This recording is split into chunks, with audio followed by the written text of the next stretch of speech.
Good morning, everyone. Welcome to Baruch College. Welcome to the Marxe Issues Forum. My name is David Birdsell. I'm the Dean of the Marxe School of Public and International Affairs. And I am delighted to introduce today's panel addressing a very important topic on migration that is prompted by climate change. We have an opportunity today to hear from two of the authors of a groundbreaking World Bank study addressing this issue, and also from somebody who stewards a range of environmental concerns, very much including climate change right here in New York City.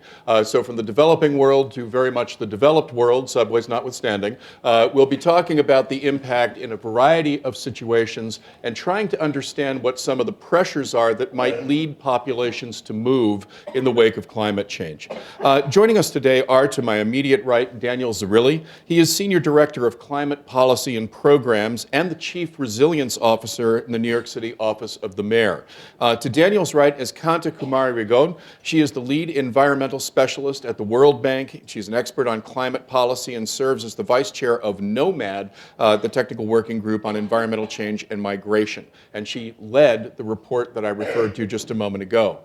To her right is our own Bryan Jones, my colleague here at the Marxe School of Public and International Affairs, who specializes in geospatial dimensions of climate analysis and predictive modeling for understanding the relationship between populations and climate change. Welcome, everyone. It's great to have you. Let me begin by giving Kanta the opportunity to provide a brief synopsis of what you and your colleagues discovered about a staggering number, perhaps 143 million people in South Asia, in Sub-Saharan Africa, and in South America who may be mobile because of climate change. Thank you, David, and thank you for the opportunity to be here and to share with you the findings of the Groundswell report. As noted, the World Bank put out this report exactly a month ago to this date. And to your question, what are the main findings that we'd like to convey? The first is exactly what you said, David. There would be more than 143 million climate migrants across the three regions that you mentioned, Sub-Saharan Africa, South Asia, and Latin America by 2050 if there is no concrete climate or development action. And this is the number under the worst case scenario. The second message, which I think is equally important, is that between 2020 and 2050, there will be a ramping up of the number of climate migrants. So really that we have a lower number now, which is continued to ramp up. The third message, which is a critically important one, is not every place or every geography is similar. What you have is an emergence of climate migration hotspots spatially. And in that sense, there is the climate in-migration hotspots where people will gravitate to because they have relatively more attractive attributes, and they will move away from more vulnerable areas. And this emergence of this climate migration hotspots, the number, the spread, and the intensity will increase between now and 2050. So taken together, these three metrics of the scale, the trajectory, and the emergence of hotspots really puts an urgency to act now and act immediately. So is this bad news or good news? And I think there is a bit of both. The number is startling, the number is big, it's conservative. It's only looked at slow onset climate change, by which we mean we've looked at water stress, agriculture productivity losses, and sea level rise augmented by storm surges. So there is, the other aspects of extreme events which also add to displacements which hasn't been considered, and other factors. The other message, which is the more positive, is that there is an opportunity to act now, and by acting now and acting early, we can reduce those numbers significantly. What we found is in the climate-friendly scenario, we could bring these numbers down by as much as 80%, still at the scale of 30 million, which is not insignificant, but that's a drastic reduction from where we could be if we do a few things right. The first is to cut greenhouse gas emissions, promptly, because that would reduce the impacts from climate and require people to move. The second is really resilient development is important, and resilient development that has a lens towards climate migration, understanding what to do before people move so that you can help them to be where they are, facilitate the move, and make sure that when they do move, the sending and receiving areas are in sort of a harmonious context.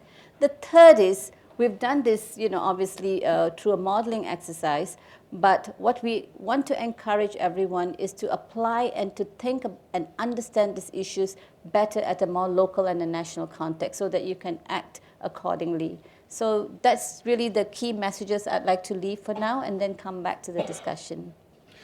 Kanta, I was very impressed in reading the report that you talk about migration prompted by climate change as not necessarily a problem, that this might be a reasonable response to climate change, and you talked about a couple of ways to make it more successful, at least to mitigate harms. Can you talk a little bit about that lens? Because many people just hear climate migrants and think that it's entirely disastrous. No, absolutely. That's really an important point because, for millennia, people have moved and migrated. Birds have a natural instinct to migrate as well, and so do many other animals. But the reality is migration in itself must be seen as an adaptation strategy. People have moved whenever they've had certain stresses. I think what we're trying to distill down here is the impacts from climate change. And there is a type of distress movement that could come as a consequence. But to your point, I think even before people move, there are lots of things that we can do to help them to adapt in place. And the adaptation in place is extremely important. Oftentimes, people have a certain amount of development deficit that is also prevalent in addition to the climate stresses that could be dealt with.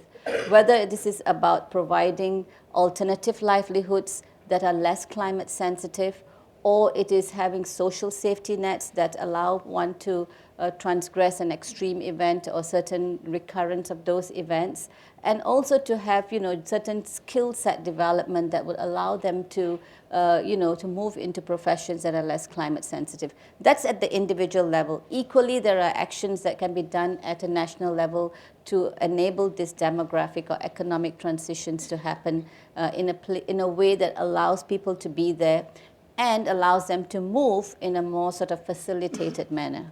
So there are economic development and human capital development dimensions to this that are too rarely appreciated, at least prior to your report. Yes, I think that's really important, and I can come back to examples afterwards if you want. Terrific.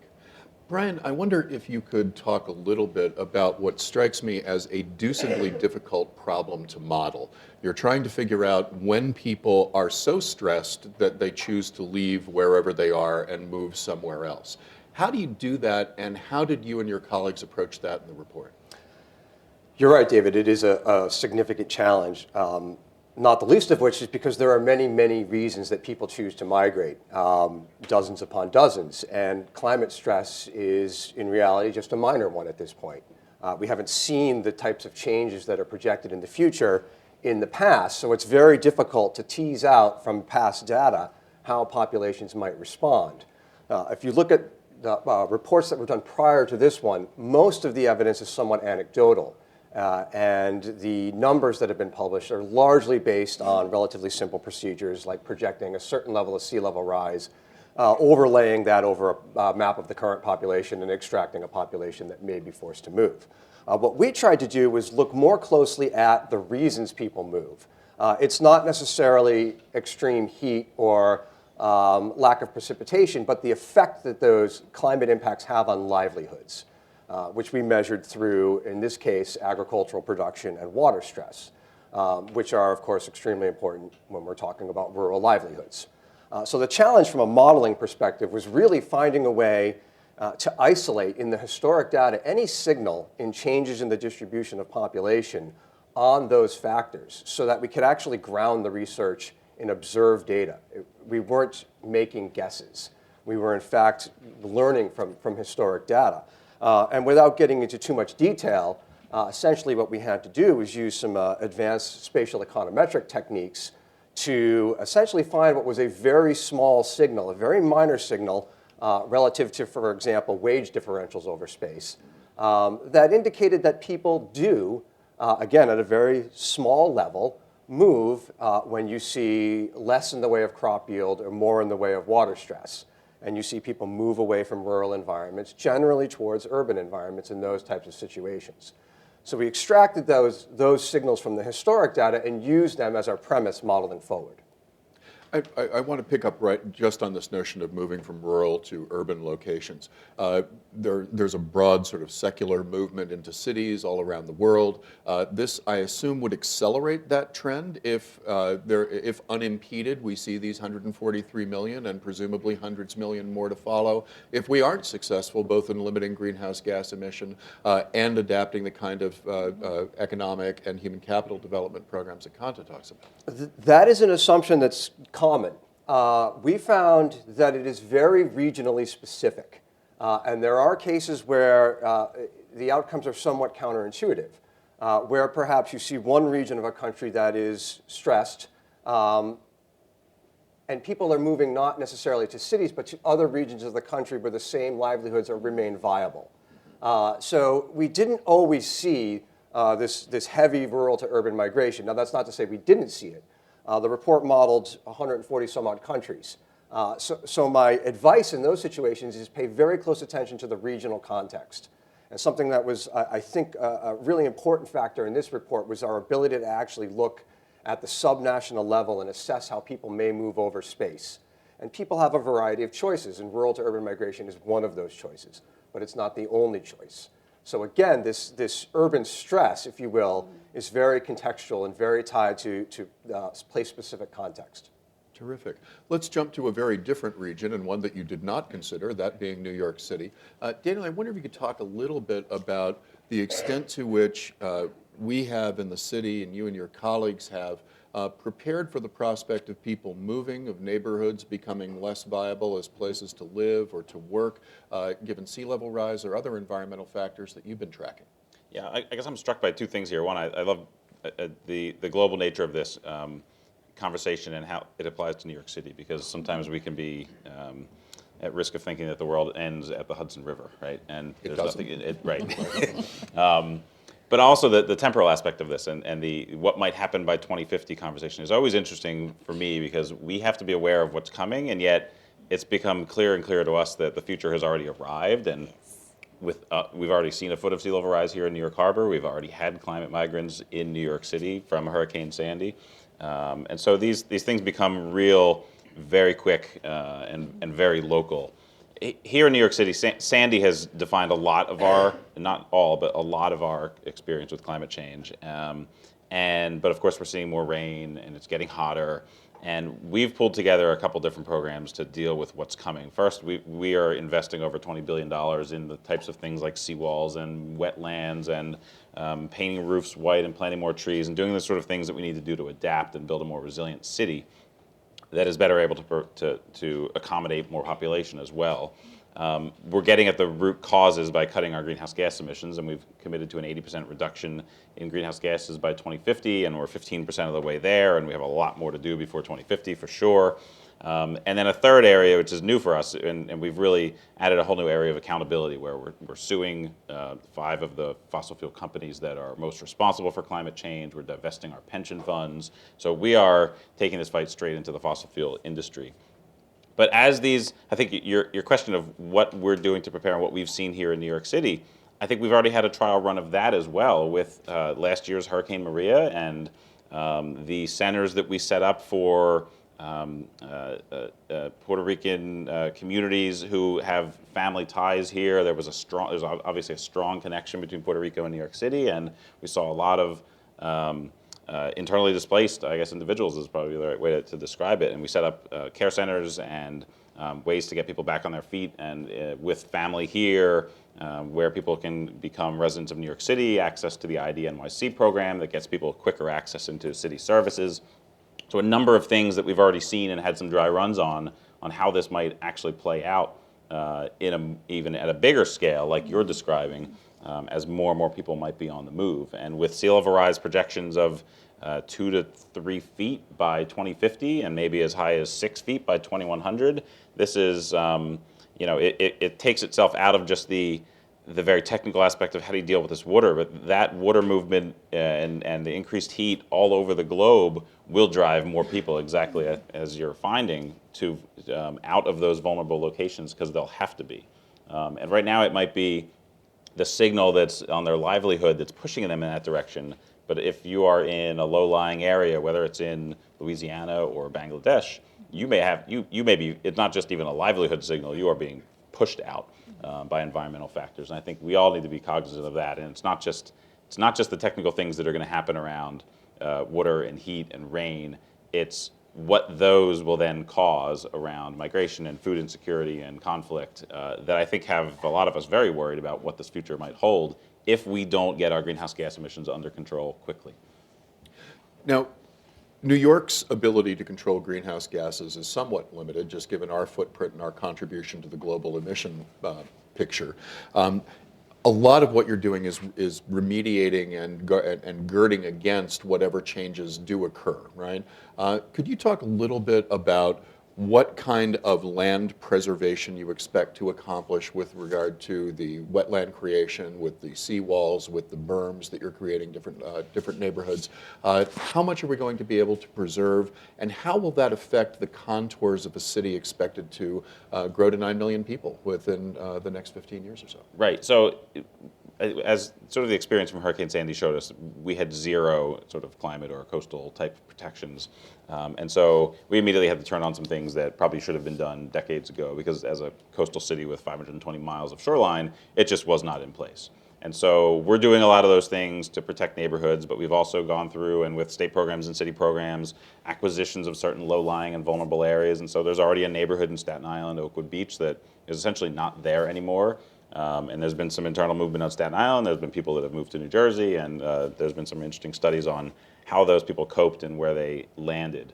But we're also doing some really interesting work with our city planning department on what we call our resilient neighborhood study, of looking at how land use is a tool for coastal resiliency in particular, and how we deal with, how we can encourage less vulnerability and better building types, and thinking about how we're using our city, knowing what's coming from sea level rise.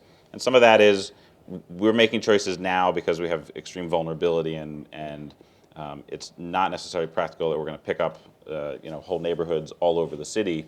It is targeted right now, but we're also not precluding other options that might need to happen in the future as we're monitoring what's happening, as we continue to stay ahead of what's happening. But your point around, yes, we are girding and doing things to invest to protect against the impacts that are coming. We are also using every lever we have to cut our greenhouse gas emissions. And the mayor announced first ever building retrofit mandates. Buildings account for 70% of the city's greenhouse gas emission profile. In fact, 1.5% of the city's 1 million buildings account for almost a quarter of the city's total GHG emission profile. The most polluting buildings have an outsized impact on our emissions profile, which is why we announced retrofit mandates that we are working with the council to get passed, that by 2030, people need to come in line and dramatically reduce their fossil fuel burning in buildings for heating and hot water. We are expanding electric vehicle infrastructure. We want to make sure that if people do need cars in this city, they're electric. We have, and your point around the subway is apt, and we need to make sure we are continuing to invest in our subway system that's run by the state, but we're continuing to invest in as well. And all of those things, I think we need to get our own greenhouse gas emissions under control. At the same time, we need to prepare for what changes we've already locked in as a globe. And the last point I'll make before I monopolize this time any further is, when we act as New York City and as the global media capital of the world, people notice. And so it weighs on our team heavily that we need to be out in front, because when we make a move, a lot of other people can actually realize, oh, this can be done, and it gets picked up. And something that might happen in a smaller city that doesn't get the sort of the global pickup in the media happens here, and then it spreads like wildfire. And that happened when we made an 80 by 50 commitment. I think we're going to continue to see, we're already seeing that happen with our fossil fuel litigation and our divestment action, that we're seeing a lot more interest across the globe, Paris and LA and Chicago and others that are exploring options as well, in ways that we have to use that as an amplifying effect and continue to stay out in front to help show how we can solve this crisis. We can't do it alone, but we can be a big part of the solution. That's a very important point, and I want to come back to that. But I first want to let everybody in the room know that we will have time for your questions. The way that we're going to do that, there should be note cards on every table. And if you can fill out those note cards, Linda Haley and her Doughty team will be coming around to collect them, and then I will read as many questions as I can and put as many questions together where they belong together. But I have a bunch more questions for our panelists, so you have a little time, and then Linda and company will be around to collect those materials. So Kanta, I'd like to come back to you and talk a little bit about the kind of global mobilization that Daniel was referring to, specifically in the urban context, New York as an exemplar, making certain interventions. It strikes me that your report points to some gaps in our preparation. Obviously things that we haven't yet done that we can do, but also things that we haven't necessarily thought about. I was struck, for example, if we look at the Sustainable Development Goals, SDG 13 is the primary climate-focused goal, but it doesn't talk about the kinds of migration preparation that you've highlighted in the report. What kinds of responsive infrastructure, I'm not talking about the individual intervention modalities, but what should we be building to make it possible to do this kind of work and for nations and regions and cities to be able to undertake this kind of preparation? Thank you. I think that's really important. But I think what Daniel has laid out, and I think one point that he made, which is really important, is what New York City does. Everybody watches and learn. So in the bank, for example, just on the cities, there's a cities resilience program that is working with multiple cities obviously in our client countries in the developing world. And we, in fact, had put out a different report about 2 years ago about urban resilience. And that was equally startling in the context that the cities, which is where there will be a certain number of people gravitating and the cities are going to grow, is that by 2030, there would be 77 million more poor people if we did nothing and we carried on business as usual. And without talking about the greenhouse gas side of it. But the other point, which I think is really important, is that more than 60% of the infrastructure in these cities has not yet been built.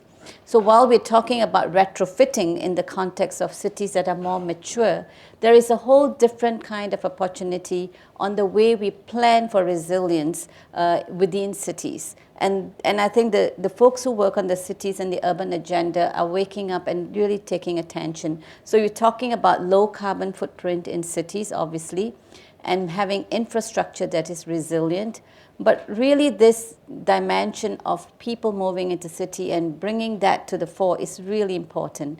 And in the context of migration, what has happened and tended to happen in a lot of the countries, it's the poorest who are migrating as obviously a last resort. And they arrive and they are probably in slums and in less sort of productive utility of their services. And that needs to happen. So the lens on the human dimension needs to become much more explicit from a resilience perspective as well. And I think that kind of conversations are taking place and pushing very hard on the urban cities resilience program. But equally, I think we talk about sustainable development being an entirety in a country. So the rural areas and the broader communities are really important. So when you talk about in Africa, 70% of the people currently are engaged in agriculture, and they are in rural areas. In South Asia, it's about 50%. In Latin America, it's lower at 15%, obviously. But for a foreseeable future, even with this sort of urban migration, the rural areas remain important. But how we manage that transition, the economic transition, is really important. Take Ethiopia, which was one of the country cases we looked at. It has a population of about 100 million today. And depending on which socioeconomic pathway it takes, it could be anywhere between 165 or 185 million by 2050, which is almost close to double. And there will be a huge youth bulge.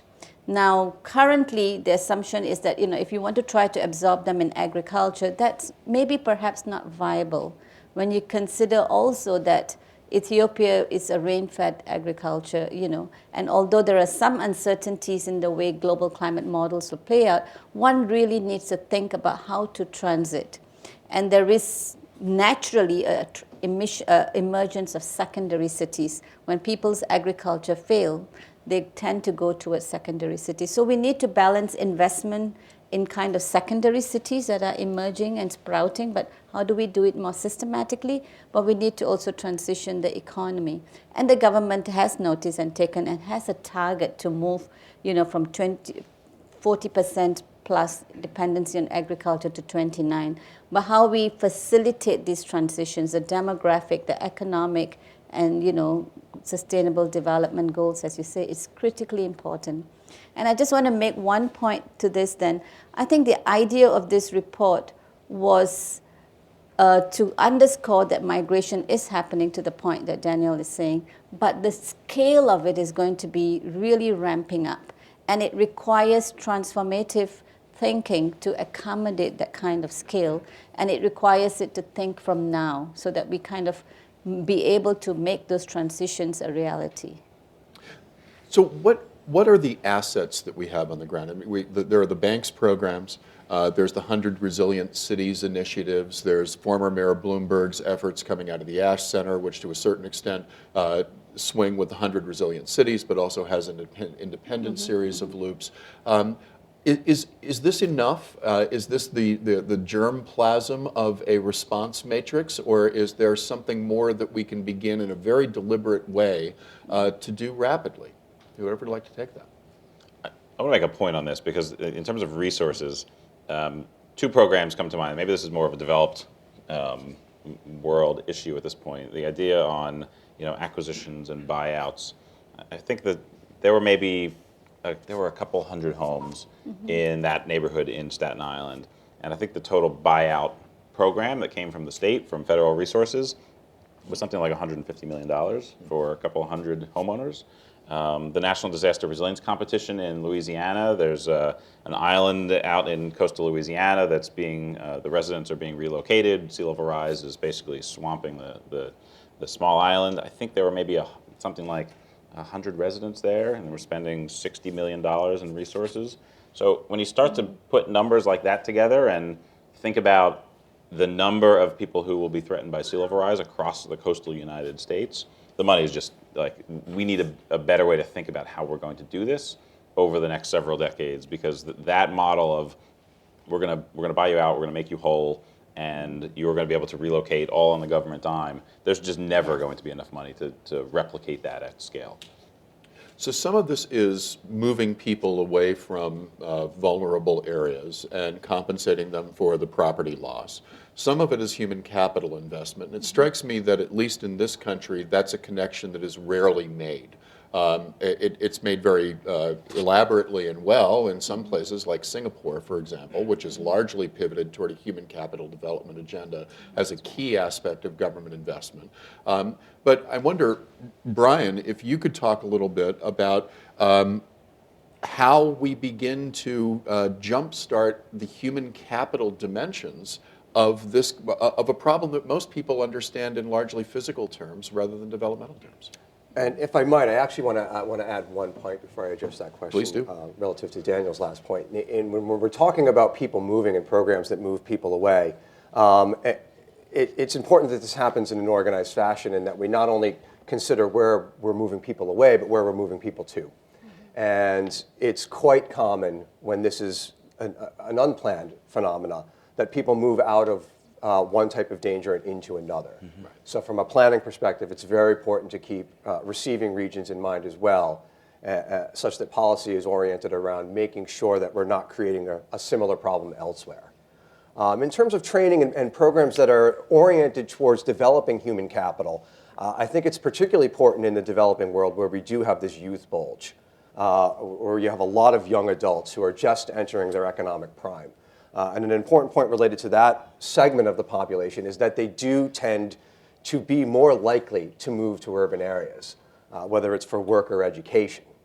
So I think a key point in parts of the developing world is investment in education programs in urban areas up front, anticipating the kind of capacity that's going to be necessary given the population stress that we can expect, not just from climate migration, which is likely to affect or force some people to move into urban areas, but through population stress that results from demographic momentum. We know we're going to see a lot of growth of the younger populations in urban parts of the world, in countries that are going to be undergoing significant economic transition. away from agrarian-oriented societies towards industrial, service-oriented societies. And it's important that the capacity to train a new generation of workers is in place up front to facilitate that type of transition. Can I add to this Please. human capital from the gender perspective? I mean, time and again, I think the literature and the evidence shows us that whether it's an extreme event or whether it's protracted climate migration, there is a sort of a preponderance of the burden on women. And I think there is an increasing amount of evidence to also that's beginning to show that in some cases, if well facilitated, women and girls could benefit from this as well. There are certain demographic transitions underway, which provide job opportunities in cities for girls and women, especially for women, not girls, like in Bangladesh where they have the textile industry. But you want to really make sure that it becomes sort of something that is economically viable and done in a right way. But what we've also found is that investment in education in women can have so many multipliers, not just make them less vulnerable, but have them contribute to the economy. So just wanted to plug that in. Absolutely. And we might spend some time down the road in different specifically vulnerable populations, subsets of the broader populations at risk. And for those of you who are writing your cards, I've got another round, and then I'd like to get to your cards. So, and I see a couple of cards being waved around here. If we could go ahead and collect those, please. So, I want to turn a little bit to politics, if we may.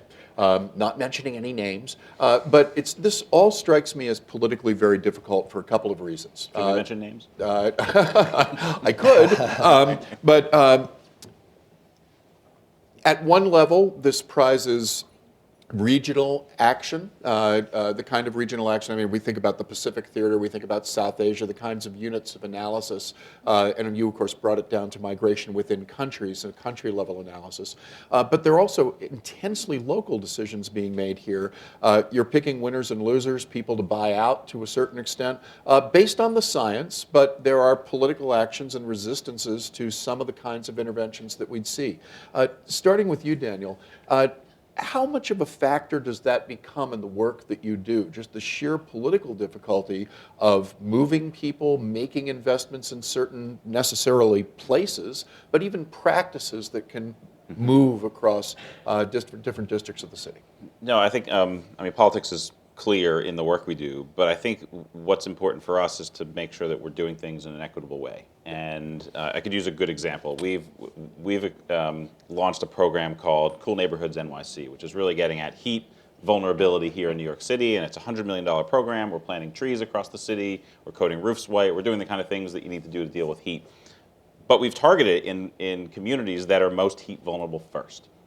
And lo and behold, this is not going to surprise anybody, it turns out to be central Brooklyn, the South Bronx, northern Manhattan, where the canopy cover, the poverty, it's communities of color that we need to make sure we're not ignoring in this, that bear a disproportionate burden of the impact of climate change. And to invest in an equitable manner means really focusing on the metrics of equity and putting our money where our mouth is. And that's exactly what we're doing with a program like that. And I think we need to make sure that we are thinking of all of our programs exactly through that lens. And we as a city, by incorporating the concepts of equity across all of our climate action under our One NYC strategic plan, I think we're doing a lot of that. I think we continue to hear feedback on what we can do more on, but we're absolutely focused on those kinds of issues. Terrific. Let's take that global. Serious political challenges, getting the appropriate national level investment, getting the appropriate regional coordination. What encourages you most and what discourages you most in the form of, perhaps very, very difficult hurdles to scale? Yeah, let me talk about an example in East Africa. For a long time, you have traditional pastoralists who live in East Africa who've actually moved over large land areas. And a lot of this was across, within the country, but also across the country. And this stress on the land, particularly in terms of getting water for their cattle, has sort of changed their migratory pathways. And as one tries to move across, terrains, it becomes more difficult. But at the same time, I think to make sure that you have those sustainable livelihoods for the pastoralists, it's important that they're allowed to move. So in fact, in the World Bank, we have a regional pastoral livelihood project which facilitates the movement of the pastoralists across the countries so that they are able to sustain their cattle and sustain their livelihoods. And this has required a certain amount of discussion and provision of the components to facilitate that movement, and at the end there is a more sustainable outcome. So I think it's really important when one begins to look and diagnose the issues, and it can be a win-win because it facilitates movement, it has livelihood security, you're thinking ahead of the sending and receiving areas and working out those norms. And what we found in our report is that there will be this emergence of hotspots, within countries, and some of these are close to borders as well. Now, people's movement doesn't stop short at the border, but at the same time, climate could be either an inhibitor or a driver of the movement. So I think having that understanding, having a conversation and dialogue early enough to facilitate those conversations is an important part of that discussion. Okay, Bryan. If I could take an even broader global view for a moment, thinking about this at the macro level and how the politics of migration are really presented to the public largely through the media or as the issue is framed by politicians. I see potentially worrying or concerning issues surrounding, for example, how the European migration situation has been framed, constantly referred to as a crisis, providing fodder for ultranationalist organizations or far-right organizations to really take advantage of the situation to promote their own agenda. Less so do you see these types of reactions on the other side of the political spectrum where, with a few exceptions, Germany being one case, where the advantages of the large movement of populations are actually brought to the public forefront. A country like Germany, which has a very low fertility rate and is aging, certainly stands to benefit from an influx of young workers from an economic perspective. And it seems as though that is a perspective that just doesn't resonate as much in the popular media, perhaps because it's not as flashy or doesn't sell as much as, say, a crisis might. And it's particularly troubling because it really feeds into a lot of the extremist movements that we're seeing worldwide. So I think it's important that we think about how we frame this issue and how we present it. And a lot of the responsibility will fall on the media, but politicians in general also should be thinking about how they are explaining these particular situations. Now, on the flip side, certainly we can think about the migration issue again at a multinational, international level as a security issue, where unplanned mass movements of population can be destabilizing. It is important that we think ahead and are able to anticipate where these movements may take place, such that we can either help populations to adapt in place, or in situations where they may be beneficial moves, we can help to facilitate these moves and do so while informing the population in receiving regions as to the benefits and why this is a positive. It's also an opportunity for countries like the United States that historically the science of climate change hasn't resonated across the entire population. Whereas when you frame climate science as a potential security issue, you certainly can appeal to a broader segment of the population. And perhaps there's an opportunity there to create more consensus concerning how we treat the science moving forward. So the rhetoric, the language, the framing questions really become critical in enjoining political support. Extremely. Okay. You folks have made my life very difficult. You've asked great questions. There are 22 of them, and most of them don't overlap. So I won't be able to get to all of them, but I'm going to start right at the top, and I'll combine where I can. The first question is that is encouraged by the city. Migration in New York continues toward the waterfront. If we accept the 6-foot sea level rise by 2100, what is the city's comprehensive plan to deal with this? And Daniel, I think that's for you. Oh, really? Okay. No, it's I mean, it's something that we are keenly aware of. The climate science, whether right now we're building and planning really out to the 2050s projections with an eye towards what's out in 2100, and that's a pretty long time horizon for most planning purposes.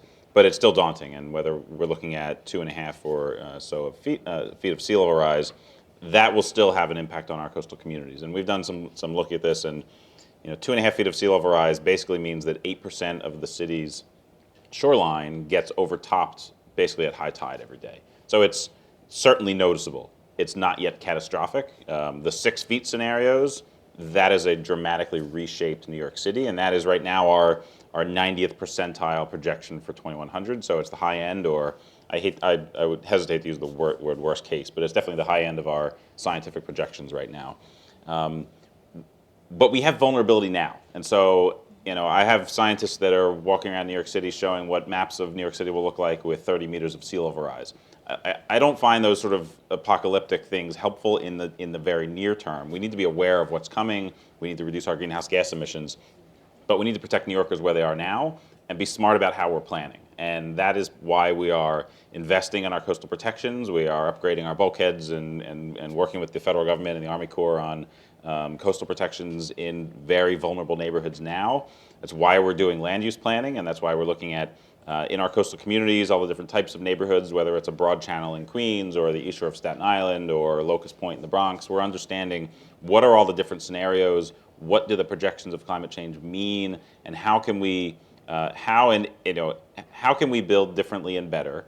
And in some cases, how do we build so that we are reducing vulnerability and reducing density? And we're already starting to put those kinds of things into our zoning code through a coastal designation to help limit risk. So this is complicated. The term that we use that comes from our scientific advisors is this flexible adaptation pathways. We're not trying to solve for the year 2100 with everything we do today, but we are mindful of those projections. We're investing now, and we're trying to do it in a way that we can either build on those things that we're doing now or that don't preclude other decisions in the future. And so we think it's a smart approach for dealing with risk with limited resources, but with an eye towards the future. And that becomes really complicated and hard to explain sometimes, but it's, I think, a smart approach for dealing with growing risks of climate change. There is one strain of questions that actually does allow me to put some things together, and I'll put it this way. A number of people have heard the human capital argument loud and clear, and they ask two questions. First, what kinds of careers should students be preparing for as they look toward a landscape shaped by climate migration and climate more generally? That's the A point. And the B point is, what should universities be doing in terms of their curricula or in terms of their research programs, but principally in terms of curricula to help populations develop exactly the kind of capital that we're talking about here? And I think all three of you might have something to say about this. Yeah, maybe just to start off, I think there's two things that from where I'm sitting that are really important. One is a more specific thing. To start off with, trying to do good research that really brings evidence-based, based on the best science, the best economic analysis. I think that is something that is sometimes lacking because there are lots of general statements thrown out there that become sort of common. Just for example, the Syrian context. I mean, there is a debate amongst the academics. Was it really fueled by climate change? Was that just one small contributing factor, or was it something important? But that's just one example. But generally, I think an evidence-based approach, drawing on the best science, drawing on the economics, the socioeconomics, I think that would be really useful.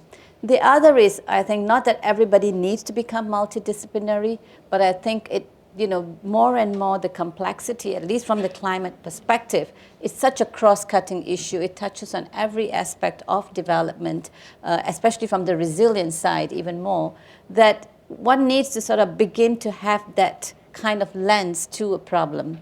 And not to make everybody a generalist, but to be able to harness those kinds of skill sets and data and information to advise decision makers, to advise policymakers. That's where I think from the perspective of the World Bank, we've recognized climate change as both a challenge and an opportunity. And when one begins to work on climate resilience, it's not a sector, it's not a pillar, it really cuts across. And constantly you challenge between trade-offs. And so I think that kind of approach would be really important, and that kind of thinking. If I can piggyback a bit off of Kanta's points, I do think from a curriculum perspective, interdisciplinary research is extremely important. Historically, we've been siloed into our specific academic segments, and it's part of the reason that climate science advanced so far beyond the social science of climate change over the past 3 decades. It took a while for the physical scientists and the human scientists to actually get on the same page. So again, we don't expect everybody to have expertise in, say, migration and climate science, but being able to speak across disciplines and having enough broad exposure to different disciplines to be able to collaborate is going to be extremely important in the future as we deal with this particular issue. So a migration expert, for example, that understands the nuts and bolts of climate science to the degree that they can implement that kind of information into modeling approaches will be extremely important. A related but somewhat different point I'd like to mention is renewable energy. And we have an opportunity right now in this country where the price of education is quite high. We have a lot of populations that are struggling to send children to college. And there's a shortage when it comes to labor in engineering and support for many of our renewables, solar and wind power, for example. And I know I've seen a few students out here actually, so you will have heard this in class. But there's a real opportunity for Americans to make use of our very comprehensive community college system to implement programs related to the development of a labor force that is equipped to service and deal with renewable energy technologies, both on a broad, large industrial scale and down to the level of the private homeowner. And these are careers that are potentially quite lucrative, but may require less in the way of upfront investment if we take advantage of some of the educational infrastructure that's already in place. There's a question that I can weave in here. Somebody wants to know how the current administration, thinking Washington, not Gracie Mansion, how does the current administration's policies affect the prospect of dealing with these questions? And with regard, for example, to mobilizing a renewable service population through our community colleges, probably not on the agenda short term. Does that reshape what we can think about, or does that just simply push the decision-making apparatus to states and localities? I would think it does the latter. It requires that the states become more involved. And there's a real opportunity there at different levels of governance for states to be very proactive. And we've already seen this in many areas where states like New York and California have really been at the forefront of reacting to the climate crisis in the absence of federal leadership. Certainly changes we've seen at the Department of Education related to higher education are such that there's not likely to be a comprehensive program oriented around renewables and education at the national level. But the opportunity is there at the state level. And there are several states, Iowa, for example, that have already invested heavily in these types of programs.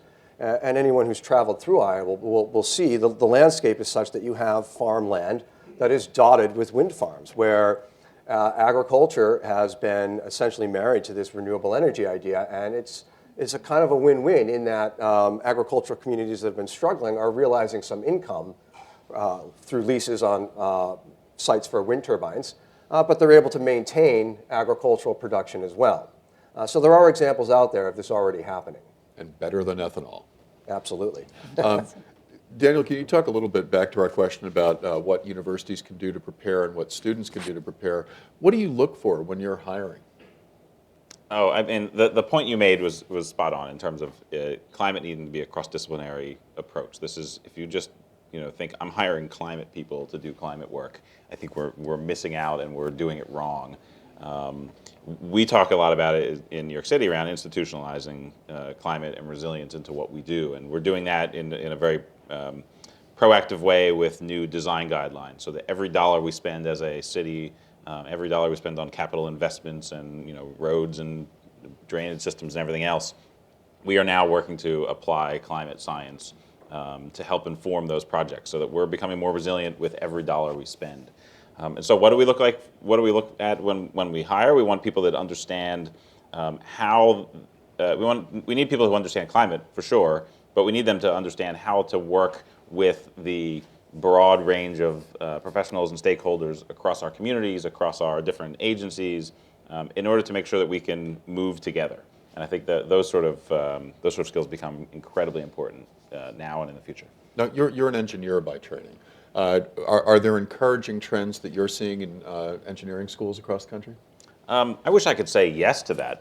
I think there are some schools that get it and are thinking about the role of engineering in solving global problems. I still see way too much engineering as, put your head down and do your calculations in concrete and steel. And there are some good trends coming from like the American Society of Civil Engineers, that they are moving in that direction. There are schools and specific departments that see the role of engineering in this in a new way and not just in a very narrow way. But it's not enough, and I've seen other professions like landscape architects and architecture schools really bring their perspective into these discussions and decisions in a much more healthy way. And so I challenge engineers all over the place to get their heads out of their, out of the books and make sure they can become part of this. Sort of the joke that used to be told to me is like, oh, you're an outgoing engineer. You don't look at your own shoes. You look at my shoes and stand in front of me. It's like, and it's so that perspective and that sort of stereotype of engineering needs to be broken a bit, because there's so much opportunity for engineers to play roles in solving these problems, and we need more of them there. Terrific.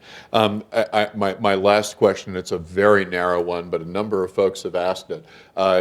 Internships. Are there great internship opportunities, banks with the city that focus on these issues?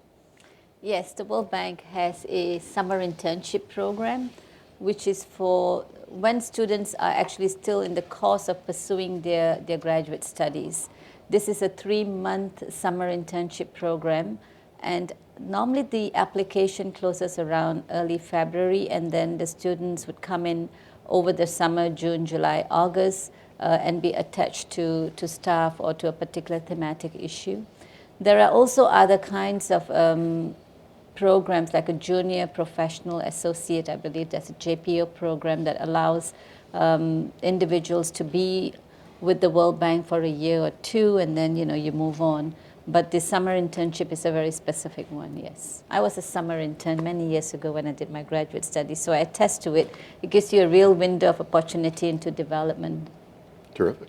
Yes, we hire interns. We have a summer program. I wish I could rattle off the website where people can apply, but go to nyc.gov and you can find all the internship opportunities with the city. Go forth and intern, Yes. all of you who are so inclined. We have several questions about how we know what we know about climate migrants. And I'd like to toss this first over to Bryan. How do we know, and you had alluded to this earlier, that migration is actually prompted by climate change rather than something else, economic opportunity, fear of political oppression, whatever it might be? And how can we convince people that that's what's going on? What's the evidence that you lay on the table when you want to make that case? So there's a couple of approaches. And again, I want to step back and agree or reiterate that this is a really difficult problem. This is a tough phenomenon to model. What we have done is, again, we avoid simply looking at things like temperature change and precipitation in our models and assuming that those are going to be the factors that are going to drive people to move. It may be, in the case of extreme heat in urban areas, that you may see some movement out of cities in the future. But primarily, particularly in the developing world, it's when economic livelihoods are at risk that you start to see people leave their homes and look for either alternative economic activities or other places where they may be able to engage in the same livelihood. In order to assess the degree to which these types of changes are for example, I'll refer back to the report, water stress and crop yields are actually affecting movement, rerun a number of scenarios, one of which we'll refer to as a counterfactual, where we will remove only the impact of crops and water from the historic validation model and run the model projecting forward to current day to see how close we can get to actually projecting the movement we saw. And then we'll include those changes in the model and then run the model again. and look at the difference between the two. And that's the primary method we used to look at the changes that have occurred because we're controlling for a single factor. Right? We're holding everything else constant and saying, here we're introducing climate impacts on livelihoods, and here we're leaving it out. What is the difference in outcomes? And what we found when we did this, starting from a historic time period and moving forward to present day to try and project and see how well we could model historic change, that the model that included changes to crop yields and water shortages, so agricultural livelihoods, performed better and did a better job capturing the actual distribution of the population over time. So that's the argument we really put forth to suggest that we're onto something, if you will. Terrific. Did you Yeah, want to get maybe on this? just very quickly to add to that, I think to the question that you said, and just to complement what Bryan said, I think the motivating factor for an individual at an individual level that makes them migrate is multiple forces. It could be socioeconomic, it could be, economic alone, it could be maybe even political, and climate increasingly. I think what we tried to do here was, recognizing that there are multiple factors that drive an individual, including their social networks. We tried to sort of isolate out how is climate as a driver attributing at that scale through the methodology that Bryan said. And that also is really important because to add to what Bryan said as an example, in Bangladesh we found that when you do this counterfactual and look at climate migrants, by 2050 in a highly climate vulnerable country, climate migrants will outpace the sort of regular economic type migrants. And that's because of its vulnerability. Now, that doesn't play out equally everywhere. In Ethiopia, climate migrants will be in the realm of about 15% in 2050 because economic migrants will still prevail, economic drivers will still prevail, recognizing what I said about a country that is highly challenged, even from the development perspective.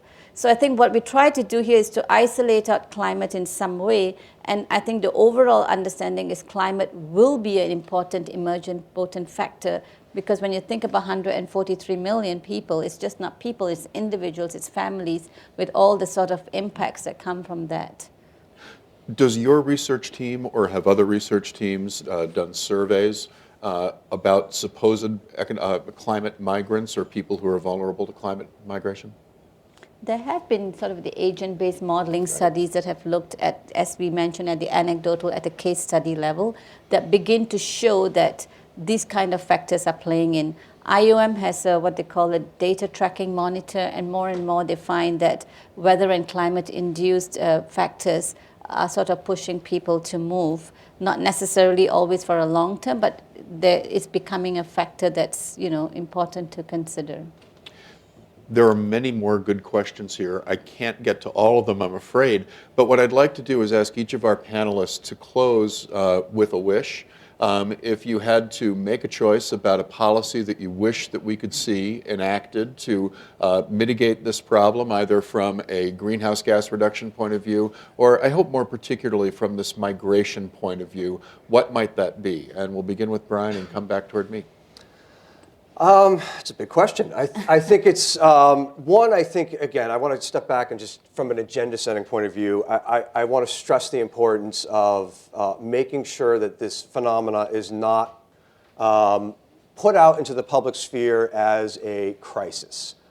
This is a situation that is likely to occur. We've seen this kind of thing in the past. There have been mass migrations in the past. It's more that we are able to deal with it. From a policy perspective, I do think the key is understanding how regional, at the subnational level, patterns are likely to evolve so that we can plan for both sending and receiving regions. And when receiving regions appear to be in danger as well, that it is important that we develop policy that steers migrants away from additional danger and towards areas that are likely to be somewhat safe from a climate perspective. And that's going to involve developing an economic plan that allows for people to actively engage in perhaps a different type of economic activity. So there needs to be a comprehensive plan that involves looking at the potential pathways, making sure we're not moving people from harm's way, into harm's way again. And then given the types of patterns that we'd like to see, what are the economic implications and how can we effectively train populations to prepare for these outcomes? Okay, thank you. Thank you. What I'd like to complement what Bryan said, but just want to bring home the fact that in looking at this climate migration development nexus, I think this report that the World Bank Group put out with the partners, it really underscores that this is the human phase of climate change. Migration is that human phase. And I think the second point we'd like to make and convey is that the scale of it will ramp up, but it is not unmanageable. And we really have this window of opportunity between now and 2030 or 2050 to make it different. And while it will be a reality because we are locked into some level of climate emissions already, it doesn't have to become a crisis. And what we do here and now can make all that difference with concrete climate and development action coming together at a global level for some of it with greenhouse gas emissions, but at the development level, working at the local and national level with better information at the outset. I think we can really be in a better place and look forward to that kind of reaction to these kinds of issues towards very concrete action. Thank you. Daniel, you have the last word. I mean, these are incredibly challenging questions, and I think you're right that it should not necessarily be pitched as a crisis, but I think history has shown that these are incredibly challenging movements of people, and it's not just so easy to adapt. And so part of my answer here is that we need a better federal partner to have real climate policy that has real policy around immigration, and right now we don't have that, so please vote. Can't understate that more importantly, but I'm sure I'm speaking to a choir or preaching to a choir here. The second is I think I would like to see more, and I'm proud of what our immigration office has done here in New York City with things like IDNYC and making us more welcoming and inclusive as a city, and making sure that people are able to access the services they need when they do arrive in New York City, given whatever their circumstances might be. I'm continually shocked when I think about the statistic that something like 40% of New Yorkers were not born in the United States. New York City residents were not born in the United States. We are continually a city that is a beacon for folks who are on the move. And I think we've done a good job of being welcoming and inclusive, and we continue to do more of that. And I'd like to see more of that across the country as well. Terrific. Thank you all for a wonderful conversation. Let me remind you, please, you have on your tables an evaluation form. Please fill it out and make sure somebody picks that up before you leave us today. Thank you for coming. Thank you for your great questions. Please join me in thanking our panel for a terrific conversation this morning. Thank you. Thanks so much.